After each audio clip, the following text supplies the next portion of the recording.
স্বামী বিবেকানন্দ রচিত ঠাকুরের প্রণাম মন্ত্র স্থাপকায় চ ধর্মস্য সর্বধর্ম স্বরূপিণী, এই পংক্তিটি বিষয়ে একটু আলোকপাত করার চেষ্টা করব। স্বামীজি বলছেন, ঠাকুর ধর্মের প্রতিষ্ঠাতা এবং সকল ধর্মস্বরূপ। এখানে একটা প্রশ্ন আসে, তাহলে কি ঠাকুরের আগে কোনো ধর্ম ছিল না? কিন্তু আমরা তো জানি অনেক ধর্মগুরু, অবতার পুরুষ, মহাপুরুষ আমাদের দেশে, পৃথিবীতে আবির্ভূত হয়েছেন। তাহলে ঠাকুর কেন ধর্মের প্রতিষ্ঠাতা? এর অর্থ হল, কালে কালে ধর্মের মধ্যে নানা বিকার, গোড়ামি, কুসংস্কার, ধর্মান্ধতা, কুপ্রথা প্রবেশ করেছিল। ঠাকুর সেগুলোকে সংস্কার করে তাকে একটা গ্রহণযোগ্য শুদ্ধ রূপে আমাদের কাছে উপহার রূপে তুলে ধরেছিলেন। তাই তিনি নতুন ধর্মের প্রতিষ্ঠাতা।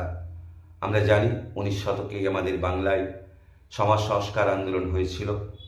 নানা গোড়ামি, কুপ্রথা, কুসংস্কার ছিল। রামমোহন বিদ্যাসাগরেরা সেই গোড়ামি, কুসংস্কার দূরীকরণে আন্দোলন করে সফলও হয়েছিলেন। ধর্মজগতে সেই সংস্কার কার্য করেছিলেন ঠাকুর শ্রীরামকৃষ্ণ। 1836 থেকে 1886 এই সময় পর্ব ঠাকুরের জীবনকাল।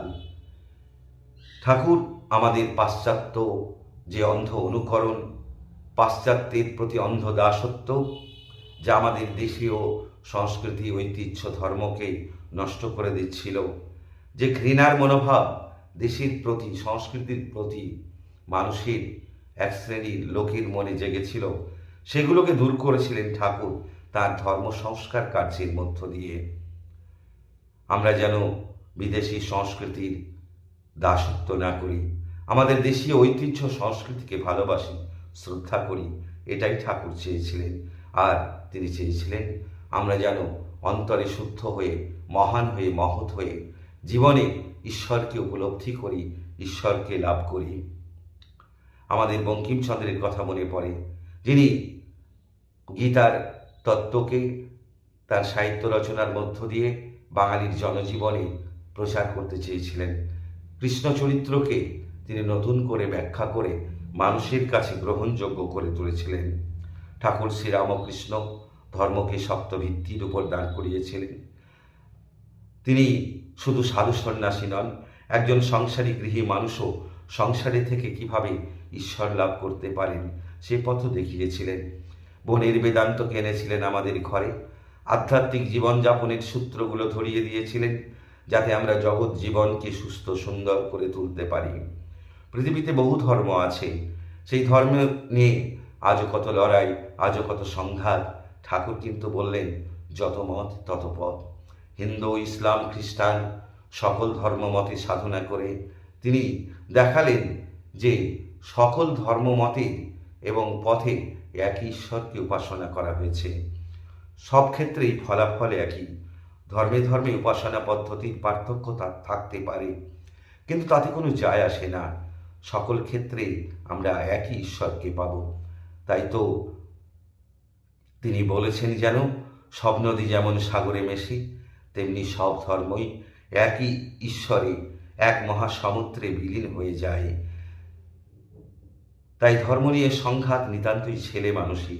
ঠাকুরের এই বাণী স্বামী বিবেকানন্দ শিকাগো ধর্ম মহাসভায় প্রচার করেছিলেন, বিশ্ববাসীকে শুনিয়েছিলেন। বিশ্ববাসী চমকিত হয়েছিল। স্বামীজি তো বলেছেন, তিনি জীবনে যেখানে যা কিছু বলেছেন তার সব বাণী, সব কথাই শ্রীরামকৃষ্ণের। শ্রীরামকৃষ্ণ সূত্র আর স্বামীজি তার ভাষ্যকার। তিনি নতুন কথা কিছু বলেননি। এখানেই শ্রীরামকৃষ্ণের জয়, এখানেই তিনি স্থাপকায় চ ধর্মস্য, ধর্মের প্রতিষ্ঠাতা। তিনি জগতের ত্রাণকর্তা। অথচ প্রথাগত শিক্ষা তার তেমন কিছু ছিল না। অথচ তিনি মহাপণ্ডিত, রসজ্ঞ, সমজদার শিক্ষক, মনস্তাত্ত্বিক, দার্শনিক, অবতার পুরুষ। তার দর্শন, ভাবনা, উপলব্ধি ইত্যাদি বিষয় নিয়ে আজ হাজার হাজার পিএইচডি হতে পারে। তিনি এক মহাপ্রজ্ঞার অধিকারী ছিলেন, নতুন ধর্মের প্রতিষ্ঠাতা ছিলেন। যে ধর্ম প্রয়োজনে ছিল যুগ প্রয়োজনে। গীতাতে ভগবান শ্রীকৃষ্ণ বলছেন, যখন ধর্মে গ্লানি আসে, অধর্মের অভ্যুত্থান হয়। সাধু সৎ মানুষেরা অত্যাচারিত হন, তখন তাদেরকে রক্ষা করার জন্য ভগবান যুগে যুগে আবির্ভূত হন এই মর্তভূমিতে। আমাদের শ্রীরামকৃষ্ণ তাই একই দেহে রাম, একই দেহে কৃষ্ণ, তিনি নতুন ধর্মের প্রতিষ্ঠাতা।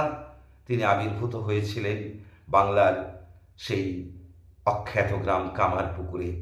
কিন্তু কামারপুকুর আজ আর কোনো অখ্যাত গ্রাম নয়, সে বিশ্ব পরিচিত মহাবিশ্বের সঙ্গে যুক্ত, যেন বিন্দু আজ মহাসিন্ধু হয়ে গেছে। শ্রীরামকৃষ্ণ যখন বলেন শিবজ্ঞানে জীব সেবা, এ তো নতুন ধর্মের বাণী, নতুন কালের বাণী। এ বাণী অভিনব, এর আগে যে কথা বিশ্ব কোনোদিন শোনেনি। এই নতুন আলো, এই নতুন কথা শুনিয়ে শ্রীরামকৃষ্ণ নতুন কালের ধর্মের প্রতিষ্ঠাতা, নতুন কালের মহাসূর্য। তাই ভক্ত কবি বিনীত নম্র ভক্তি গদগদ কণ্ঠে গেয়েছেন, এক তারাতে বেঁধে দিলাম দোতারারি সুর, এক দেহে রাম আর কৃষ্ণ সুমধুর। নমস্কার।